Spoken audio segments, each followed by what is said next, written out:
جدعان انا عايز اعرف الناس دي لغتها ايه، علشان انا والله ما عارف دي بلد ايه. المهم جالي واحد ومعاه اصحابه واقفين بعيد. المهم جالي قال لي ايه، يعني قال لي حاجه غريبه جدا.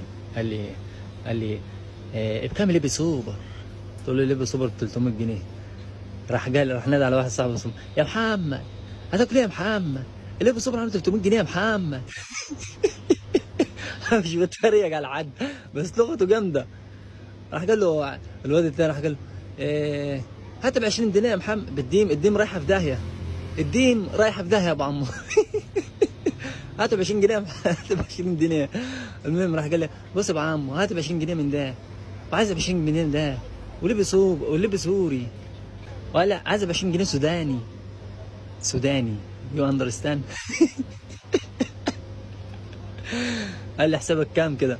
المهم اديته الحساب مش عارف ايه والدنيا دي. المهم خد الحاجه مش عارف ايه، هم داقوا السوداني وداقوا اللب اللي عندي. فهم واقفين كده، راح الواد بيقول لي بقول لك ايه يا ابو عمو، اللب بتاعك جامد جدا. وحسيت جلالة الله قال جامد جدا.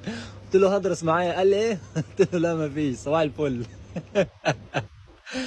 يا لهوي. طب درده، من ما هم الناس بتوع درده بس اللي هم بيقولوا بالديم، وفي ناس فاسيوط بتقول بالديم برضه، في ناس ضايع حرف الديم خالص. فايه الدنيا؟